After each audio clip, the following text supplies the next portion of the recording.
A sense of dread fills the Z-Fighters as they stare down the mechanical menaces said to be fated to take their lives. That is except for Goku, whose concern is far outweighed by a warrior's curiosity. This is a battle he has been waiting on for 3 long years, and now at last he's able to test himself and prove that his training has not been in vain. However, before the heroes or villains can exchange any words, a brief engagement between the androids takes place, with Gero, 17 and 18 bickering over a large pot on the floor. Gero is vehemently against activating whatever is inside, but this just amuses the teens, with 17 beheading his creator before urging his partner in crime to awaken the being they refer to as Android 16. Be it due to fear or in one case excitement, no one objects to 16's reactivation, allowing the ginger droid to awaken without issue, rising to his full and considerable height, and staring intently at Goku. Cockily, 17 greets his green-clad compatriot, asking if he wants to get up to some mischief, but 16 stoically replies that he only wants to fulfill his primary function, eliminate Son Goku. Sighing, 17 bemoans that he had to wake up the one with the stick up his exhaust, while 18 scolds that 17 needs to grow up and think about something other than fun and games. Smirking, 17 suggests that if she wants him to think of a more productive activity, how about killing the chumps crowding the doorway? 18 nods her approval, and the trio of androids at last turn to face the heroes. 16 is the first to move, predictably targeting Goku, and as the Saiyan leaps back to give himself and 16 space to fight, 17 and 18 choose their prey.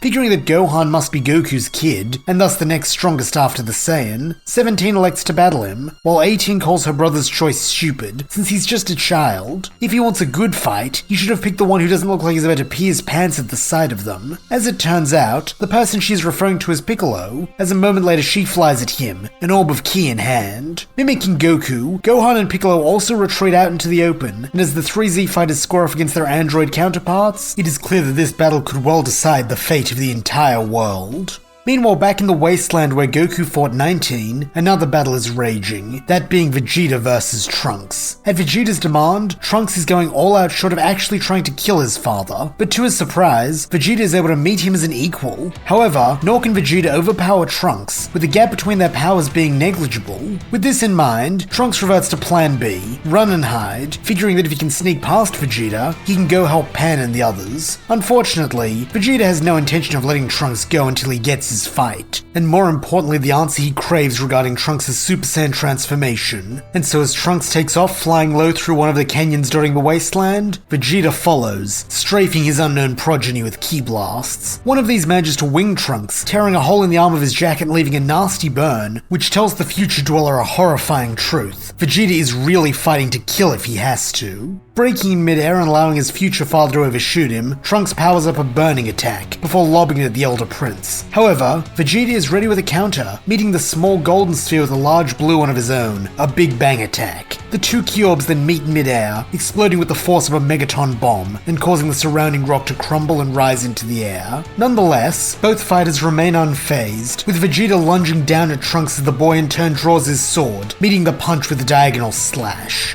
Sneering, Vegeta calls this stupid since the weapon requires 2 hands, while he can do this, pulling back his other fist and socking Trunks in the jaw. Spinning briefly, Trunks rights himself, spitting out a mouthful of blood and grinning that while the prince is right, his sword also comes with certain advantages. He then hurls it at Vegeta's head, but the Saiyan is easily able to dodge it with a slight move of his neck, mocking the boy as too slow, only for Trunks to vanish, reappearing behind Vegeta and catching his sword once more as he rakes it along his opponent's back and cleaves through his arm. This at last impresses the Elder Warrior, but not enough to call things quits, as he donkey kicks his son in the gut and spins to elbow him in the throat. Fortunately, Trunks is able to dodge this second hit before ramming the pommel of his sword into Vegeta's chin for a brutal uppercut. At this point, both warriors have taken their fair share of damage, but neither are defeated, and so ready for their next attacks, only to pause when a new figure enters the scene, Pan. As she does, she cries for Trunks to stop, using his name for the first time in front of Vegeta. Being an intelligent man, the Saiyan Prince is able to surmise who the young man is, and in a turn halfway between surprise and grudging admiration, growls that he understands now. Sighing with relief, Trunks returns to his base form, smiling that now his father knows who he is, they can stop this ridiculous fight and go no help go, Vegeta's boot buries itself in the young hybrid's stomach, sending him plummeting to Earth with enough force to leave a crater. Furiously, Pan demands to know why Vegeta did that when he knows he's Trunks' father, but the prince scowls that maybe he is. But first and foremost, he's a Saiyan warrior, and that boy offends his pride, so he has to put him in his place. Balling a fist in exasperation, Pan yells that they don't have time for this. Gero's on his way to activate 17 and 18.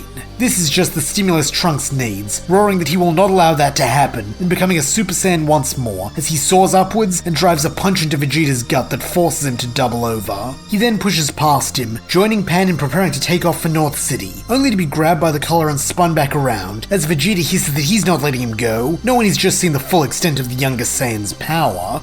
He then throws a punch at Trunks' face, but the half Saiyan catches it, while with his other hand he presses Vegeta, forcing him to back up. The pair then lunge at each other, moving so fast that to the spectating Pan they only appear as brief flashes of impact all over the skyline. Finally, after a dozen of these clashes, the two men reappear, with Trunks pile driving Vegeta into the dirt from 20 feet in the air. This leaves a mark on both the landscape and Vegeta, but the stubborn Saiyan isn't giving up, kneeing his son in the nose and returning to the air. Scowling, Trunks protests that this battle is pointless. It's clear they're evenly matched, but Vegeta retorts that maybe in power, but whether the boy can match his endurance is yet to be seen.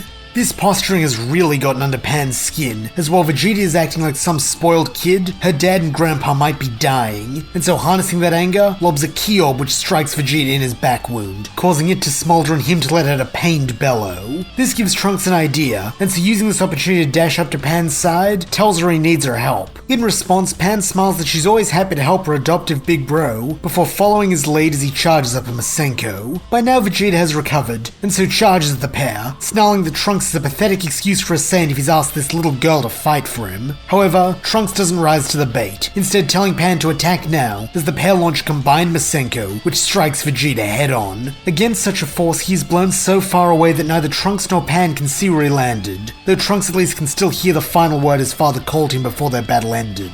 Coward. However, there is no time to dwell on this, as now that Trunks and Pan are no longer focused on dealing with Vegeta, they can clearly sense the significant drop in Goku, Gohan, and Piccolo's powers, suggesting they are not only engaged in a fight, but also more likely than not they are losing. Taking off at top speed, the future duo do all they can to reach their allies, but no amount of determination can lessen the distance between the wasteland near South City and the mountains adjacent to North City. When they arrive, the fight is already in full swing, and as they predicted, their fellow Z-fighters are on the losing end. Goku is clearly in the worst position, with a hulking android neither Pan nor Trunks recognize choking the life out of the hero, while Piccolo and Gohan are in similarly precarious positions, being used as punching bags for the psychotic cyborg's amusement. Spotting the newcomers, 18 smirks that it looks like Goku has some extra friends, though warns them not to interfere, since if they do, all bets are off and none of the defenders will be walking away from here. Furiously, Trunks declares the only ones who won't be leaving is the androids, as he lunges at 18, sword drawn. Pan does likewise with 17, wanting to protect her father, while Krillin, Tien, and Yamcha launch a coordinated assault on 16, figuring that if all hell is about to break loose, they might as well make themselves useful. And make themselves useful they most certainly do, with Tien firing a Neo Tri-Beam that successfully knocks 16 away from Goku, saving the Saiyan's life. Goku then gives his former rival an appreciative thumbs up, before readying a Kamehameha, as beside him Krillin and Yamcha do likewise, ready to show this red-headed robot the full might of the Turtle School. Unfortunately, even this is insufficient to truly damage him, though it does at least bury him under some rubble, buying the heroes a little more time. Over with 18, she has finally gotten bored with beating Piccolo, and so casts him aside in favor of Trunks, with the future boy proving more lively prey as he swings his sword at her face. Lazily, the blonde bot raises an arm, and as Trunks' sword collides with it, the blade shatters, rendering it useless. The same could be said of Trunks, unfortunately, as 18 then proceeds to lay into him with the same ruthless ferocity she did Piccolo, and to his horror, Trunks comes to the grim conclusion that somehow, she's even more powerful than her future counterpart. Finally, there is 17, who like 18 wants to move on to the newer, shinier toy that is Pan. Unfortunately for Gohan, 17 likes breaking his toys, and so decides to finish Gohan off, since he was such a disappointment as an opponent. He then declares that this is it for the kid, tossing him slightly into the air, as he prepares a fist to uppercut Gohan with enough force to break his neck. Desperation overcoming her, Pan keeps flying at top speed towards 17, but she knows it will be too late, and so channeling every last iota of strength she has, the girl roars, "Leave my dad alone!" This baffling declaration stuns 17, just long enough for Pan to collide with the cyborg, doubling him over in pain and allowing Gohan to drop to the ground out of reach. However, unluckily for Pan, she is still well within the reach of 17, and the malevolent machine makes full use of this, kneeing her in the stomach and sending her crashing to the ground beside her father. He then readies his kill shot, but knowing how little chance any of them have at winning this fight, Krillin makes the prudent decision, leaping into the center of the battlefield and unleashing a solar flare. At once, the androids along with a few of the less prepared Z-fighters are blinded, but thankfully those who are still able to see take this chance to grab the rest and flee before the androids can recover. Scowling, 17 snarls they had to run just when things were getting fun, but 18 tells him to calm down. Since they can still kill the heroes, it'll just take a little longer, which is good since otherwise they'd have used up all their entertainment in one go. Smirking, 17 comments that this is good thinking, while 18 suggests they should head for Son Goku's house now, since that's where he's probably retreating to. 16 and 17 have no objection, and so the android trio depart, while unbeknownst to them, their quarry flees in the opposite direction. When they are sure they're safely out of the android's range, Krillin and Yamcha begin administering Senzu beans to Goku, Gohan, Piccolo, Pan, and Trunks, with the downed warriors returning to full health, aside from their egos, which are all still thoroughly bruised. Frustration in his own voice, Tien asks what they should do from here, with Goku saying the best course of action is to fall back to Kame House for now, since that way they can make a plan. Angrily, Trunks points out that they can't just let the androids run wild, since who knows how many countless innocent people they'll kill, but Goku replies that if that happens, they'll simply revive them with the Dragon Balls once the androids are defeated. This statement seems to twig something in Piccolo, and so he takes off without another word. While seeing the logic of Goku's plan, the rest of the Z-fighters including Trunks return to Kame House. During this flight, Pan is oddly quiet, avoiding drawing attention to herself or making eye contact with anyone. However, she knows that everyone heard what she said, and as she touches down on the sandy beaches surrounding Kame House, Gohan pulls her aside. In a measured tone, he asks if it's true what Pan said about him being her father, and seeing no point to lying, she nods, explaining the story of how her parents met in her timeline, and eventually had her. Gohan finds this fascinating, though explicitly asks his future daughter not to reveal the name of his wife, saying he doesn't want that clouding his judgment in the future. Pan respects this wish, leaving Vidal's name out of things, instead seeking the story of their relationship and the acts of heroism her version of Gohan performed. Finally, when the story is done, Pan looks up to her friend, her rival, her father, and in a small voice, asks if things are still okay between them. Smiling, Gohan says of course they are. He already knew she was family, he just didn't know what kind, and he's honestly impressed with how brave and strong she is. This makes Pan blush a little, as she promises to make him proud and fight alongside him to save this timeline from the androids. His sweet smile only growing, Gohan replies that he couldn't ask for a better partner than his own daughter, and the pair fist bump, just as they have countless times before. The rest of the day and late into the night are spent strategizing, with the Z-fighters considering every possible way they could defeat the androids, though no matter how they try, none seem like it could really work. That is until Goku remembers something in the wee hours of the morning, a chamber on the lookout that he briefly visited during his training with Kami. Eagerly he tells his friends about it, mentioning how it can be used to achieve a year's worth of training in a day, and this excites the heroes, with them declaring they should go there right now. Nodding, Goku says he'll meet them there, though first he has to go get one more person.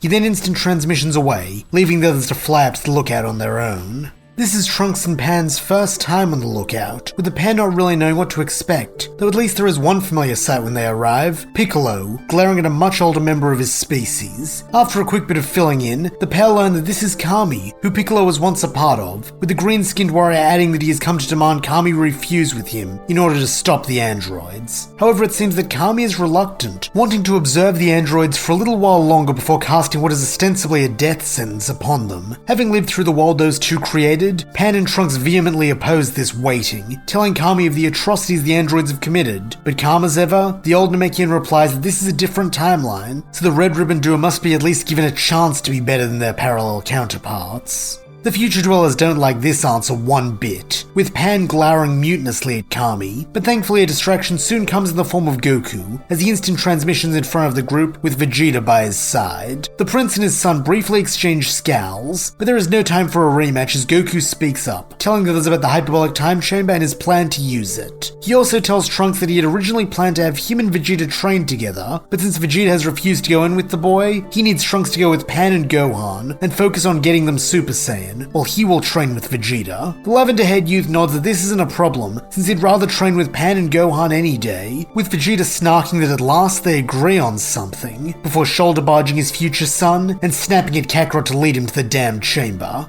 Unfazed by this brusqueness, Goku prepares to follow his rival, but before he can go far, he is stopped by a hand on his shoulder from Piccolo, who asks the Saiyan if he truly believes this plan will be enough to defeat the androids. Grinning, Goku says it ought to be, or else they're in real trouble, a claim which elicits a rough chuckle from the Namekian, as he tells Kami that it seems he's in luck. If Goku and Vegeta can defeat the androids, there's no need for them to fuse. Letting out a sigh of relief, Kami admits that he certainly did not relish the prospect, though should the Saiyans fail, they may have to consider that path once more. Wordlessly, Piccolo nods, taking a seat and beginning to meditate, while with a wave, Goku leads Vegeta through a rather unremarkable door into what will supposedly be the key to their victory against the androids. With nothing more they can really do, the remaining Z-Fighters train atop the lookout, aside from Kami and Piccolo, with the former remaining near the edge of the floating structure, while the latter sticks to meditation. However, Gohan is the one who knows him best, can tell that Piccolo is actually subtly observing the earth below, prepared to take off at a moment's notice and put his life on the line against the androids, acting as the last line of defense while Goku and Vegeta are indisposed, hence why he did not join the aforementioned pair in the chamber. Finally, after a day of waiting, Goku and Vegeta, both in their Super Saiyan forms, emerge from the chamber, their power having grown exponentially. However, it seems their fondness for each other has not grown in the slightest, as Vegeta still gives his rival the stink eye before he struts over to Trunks, sneering that even if the boy called in help from his little girlfriend, the pair would be no match for him now. Disdainfully, Trunks tells his father that maybe this time he'll put his power to proper use, fighting the androids rather than picking fights with his allies, a claim which incenses Vegeta, as he asks if Trunks wants to have their rematch now, but coldly the time traveler brushes the prince off, saying he's going to train with his friends, and maybe if the danger is past when they emerge, he'll fight Vegeta again. Meanwhile, Gohan and Pan have both run over to Goku, admiring how much stronger he's gotten and how easily he seems to be holding the Super Saiyan transformation. Giggling mischievously, Goku says a little something he and Vegeta discovered in the chamber, though he won't spoil the surprise, since he's pretty sure they'll manage it too. Excitedly, Pan asks if this means her grandpa thinks she and Gohan are close to going Super Saiyan, and with a ruffle of her hair, Goku replies that he's certain of it. Since they're both incredibly strong, they just have to find the right trigger. He then wishes them luck in their training, before turning to Vegeta and asking if he's ready to help him hunt down the androids. Vegeta's only response is an indifferent sniff, but all the same, he follows Goku off the lookout, while wordlessly Trunks, Pan, and Gohan enter the time chamber. What they find inside is unlike anything they could have imagined, an endless void of white with thin air and gravity roughly 10 times that outside the chamber. Though these conditions are undeniably harsh, they also make for a challenging training experience, thus offering the Half Saiyans greater opportunities to grow. Trunks, as the eldest and strongest among them, takes the teacher role, working tirelessly to help his young charges attain Super Saiyan. Like Goku said, they have all the power they need, all that's missing is that emotional push. Thankfully, Trunks knows all about this problem, and so shares the words of wisdom future Gohan once told him about harnessing rage and loss. Unfortunately, this doesn't quite work with the kids, since Pan was so young when her parents died that she cannot accurately recall the feeling of loss, while in Gohan's case, all of the people he's lost have been revived by the Dragon Balls, thus removing that particular source of pain. Seeing that this won't work, Trunks instead tries something a little more practical, drawing on the bond the children have developed with each other by encouraging them to visualize a scenario in which the other is killed by the androids. This is deeply upsetting, and Trunks is pleased to see the yellow aura of Super Saiyan blossom around the pair, but they still have not undergone the full transformation, and so the Elder Hybrid pulls out his final trump card, yelling that this image in their heads, it will come true unless they become Super Saiyans, and when it does, it will be their fault, their weakness that will have killed someone precious to them. This at last is a step over the line, with Gohan's hair turning brightest gold as he lunges at Trunks, a feral snarl on his lips, with Pan doing likewise a moment later. In this moment, neither seem to have any sense of self, acting purely on instinct, with Trunks having to power up into Super Saiyan just to hold them off. Unfortunately for him, even in this rage-addled state, both Pan and Gohan are exceptional young warriors, with near-perfect synergy by virtue of both their close familial relationship and the relationship they developed as peers. As a result, when they go on the attack, it is a well-honed combo move with Gohan flying at Trunks' head while Pan goes for his stomach. Thinking fast, the elder future dweller brings both his arms up to defend his face, while simultaneously using a knee to block then drive back Pan. and herein lies his greatest weakness. While the kids have seemingly no compunction about hurting him, he has to be very careful not to overdo it and kill or seriously injure them, as even with all three of them being Super Saiyans now, he still believes his to be the greatest power. During this brief mental strategy meeting, Gohan makes another bid for Trunks' head, while Pan attacks from afar now, hurling key bolts at both the boys. Using his extraordinary speed, Trunks avoids both attacks, though as the younger Saiyans turn to face him, he is forced to accept that defense alone will not solve the problem. Endeavoring to end things quickly, Trunks then flares his aura before vanishing from view. In their confused states, neither Gohan nor Pan know what to think of this, but an explanation is given a moment later when he reappears, arms extended as he executes a double lariat, catching each of the kids around the throat and driving them into the steps of the entranceway. This literally and figuratively knocks some sense back into Gohan and Pan, and as they rise to their feet, they apologize for losing control. However, Trunks smiles that it's fine, since they've finally done it. They've awakened the legend, and now they can truly train together as equals to destroy the androids once and for all. With 3 half-Saiyan Super Saiyans all training together, the gains the trio receive over the next few months are nothing short of mind-blowing, with them all attaining grades 2 and 3 in a much shorter time than usual. However, being young and in desperate need of power, they fail to clock the form's fatal flaw. Perhaps if they had more time they would've, but with an additional person comes an extra mouth to feed. And even with Pan and Trunks resorting to the sort of rationing they used in the future timeline when food was scarce, they're only able to last about 6 months in the chamber before the food supply runs out. Nonetheless, all 3 hybrids feel immensely confident in the power they have gained since entering, and so depart as one, ready to assist in dismantling the androids. However, when the trio emerge, something is very wrong. They immediately lock into Goku and Vegeta's key signatures, but they are far lower than they should be, and someone else is there, someone none of them recognize, yet is somehow eerily familiar. And that's where we'll leave things for now. Thank you so much for listening. I hope you enjoyed it, and if you did, please don't forget to like, subscribe, and leave your thoughts, suggestions, or screams of rage in the comments below.